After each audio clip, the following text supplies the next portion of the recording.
ഇപ്പോൾ നമ്മുടെ രാജ്യത്ത് പ്രതിപക്ഷം ഏറ്റവും കൂടുതൽ ചർച്ച ചെയ്യുന്നതും മാധ്യമങ്ങൾ, അതായത് പ്രതിപക്ഷത്തെ അനുകൂലിക്കുന്ന മാധ്യമങ്ങൾ ഏറ്റവും കൂടുതൽ ചർച്ച ചെയ്യുന്നതും ഹിൻഡൻബർഗിൻ്റെ പുതിയ റിപ്പോർട്ടാണ്. ഈ 2023 ഇതേപോലൊരു റിപ്പോർട്ട് വന്നിരുന്നു. ഇന്ത്യൻ ഓഹരി വിപണിയെ അപഹാസ്യരാക്കുന്ന, ഇല്ലെങ്കിൽ അതിനെതിരെ ഒരു വലിയ പ്രചരണം തന്നെ ഈ ഹിൻഡൻബർഗിൻ്റെ റിപ്പോർട്ടിനെ പിടിച്ചുകൊണ്ട് പ്രതിപക്ഷം അന്ന് നടത്തുകയുണ്ടായി. വീണ്ടും ആ റിപ്പോർട്ട് വരുമ്പോൾ ഇന്ത്യൻ ഓഹരി വിപണിയുടെ വിശ്വാസ്യത തകർക്കുന്ന രീതിയിലാണ് രാഹുൽ ഗാന്ധി അടക്കം സംസാരിക്കുന്നതും അതിനെതിരെ വലിയ പ്രതിഷേധമുയർത്തുന്നതും. ഇതിനിടയിലാണ് ഈ വലിയ പ്രസ്താവന നടത്തുന്ന കോൺഗ്രസ്സുകാരെയും ഒപ്പം അവരെ പിന്തുണയ്ക്കുന്ന മാധ്യമങ്ങളെയും ഒക്കെ വെട്ടിലായിക്കൊണ്ടൊരു റിപ്പോർട്ട് പുറത്തു വരുന്ന രാഹുൽ ഗാന്ധിക്ക് ഏറ്റവും കൂടുതൽ നിക്ഷേപമുള്ള ഇന്ത്യൻ ഓഹരി വിപണിയിൽ തന്നെയാണ്.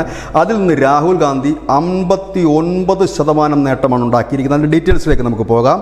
ഇന്ത്യൻ ഓഹരി വിപണിയെ പരസ്യമായി ചോദ്യം ചെയ്തിട്ടുള്ള ആളാണ് രാഹുൽ ഗാന്ധി. ഈ ഹിൻഡൻബർഗിൻ്റെ റിപ്പോർട്ട് പിടിച്ചുകൊണ്ട് മുൻപിൽ നിൽക്കുന്ന ആളാണ് രാഹുൽ ഗാന്ധി. ആ രാഹുൽ ഗാന്ധിക്കൊപ്പം നിന്ന് കൂകി വിളിക്കുന്ന കോൺഗ്രസ്സുകാരടക്കമുള്ള പ്രതിപക്ഷ പാർട്ടികളോട് വ്യക്തമായി തന്നെ പറയാം, രാഹുൽ ഗാന്ധിക്ക് മൊത്തത്തിലുള്ള, അതായത് രാഹുൽ ഗാന്ധിയുടെ ടോട്ടൽ ആസ്തിയുടെ 43% അദ്ദേഹം മുടക്കിയിരിക്കുന്നത്, അല്ലെങ്കിൽ നിക്ഷേപിച്ചിരിക്കുന്നത് ഇന്ത്യൻ ഓഹരി വിപണിയിലാണ്. അതായത് വിശ്വാസ്യതയില്ല എന്ന് പറഞ്ഞ് അദ്ദേഹം കടന്ന് കൂകി വിളിക്കുന്ന ഇന്ത്യൻ ഓഹരി വിപണിയിലാണ് അദ്ദേഹത്തിൻ്റെ സ്വത്തിൻ്റെ 43% ഇൻവെസ്റ്റ് ചെയ്തിരിക്കുന്നത്. 2024 മാർച്ച് 15 വരെ അദ്ദേഹത്തിൻ്റെ ഇൻവെസ്റ്റ്മെൻറ്റ് എങ്ങനെയൊക്കെയാണ് നമുക്ക് നോക്കാം. 4.3 കോടി രൂപയുടെ ഓഹരി അദ്ദേഹം സ്വന്തമാക്കിയിട്ടുണ്ട്. 3.8 കോടി രൂപയുടെ മ്യൂച്വൽ ഫണ്ടുണ്ട്. 15 ലക്ഷം രൂപയുടെ ഗോൾഡ് ബോണ്ടുണ്ട് അദ്ദേഹത്തിന്. 2019 അപേക്ഷിച്ച് ഇപ്പോൾ അദ്ദേഹത്തിൻ്റെ ആസ്തി 59% വർദ്ധിച്ചു.